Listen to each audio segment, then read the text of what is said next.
Time 2வது இன்னும் எனக்கு தூக்கம் வரல. காரணம் திருத்தணியில் நடந்த ஒரு விஷயம். எனக்கு மட்டும் இல்ல, அந்த வீடியோ பார்த்த யாருக்குமே இன்னும் தூக்கம் வந்திருக்காது. ஒரு மாரி மைண்டிலே இது ஓடிட்டுருக்கு. எனக்கு அதில் ஒரு சில கேள்வி இருக்கு. முதல்ல அந்த 4 பசங்களுக்கு எப்படி வெட்டணுன்ற எண்ணம் வந்துச்சு? கத்திய தூக்கணுன்ற எண்ணம் முதல்ல அந்த 4 பசங்களுக்கு எப்படி வந்துச்சுன்றது என்னுடைய கேள்வி. நல்ல வேளை சூரஜ்க்கு எதுவும் ஆகலை, உயிரோட தான் இருக்காரு. ஆனால் அவருடைய முகம், அவருடைய கண்ணில் அந்த வலி, அவரோட முகத்தில் அந்த ஏக்கம், அதெல்லாம் பார்க்கும் போதே கண்ணு ஒரு மாதிரி இருக்கு, மனசு வலிக்கு.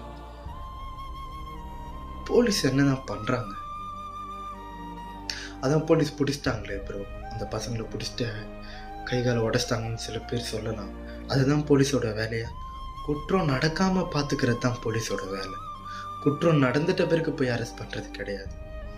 சரி, ஓகே, அவங்கள பிடிச்சிட்டீங்க, அதோட முடிஞ்சா? சூரஜுக்கு என்ன பண்ணீங்க? அவரால் இனிமேல் அந்த பழைய வாழ்க்கையை வாழ முடியுமா?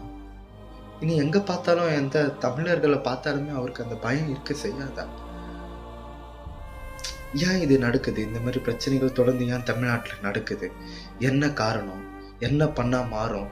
இதெல்லாம் ஒரு சராசரி மிடில் கிளாஸ் பையன் எனக்கு இந்த கேள்வி தோணும் போது, இந்த நாட்டையே ஆள்ற ஆட்சியாளர்கள் உங்களுக்கு ஏன் தோணலை?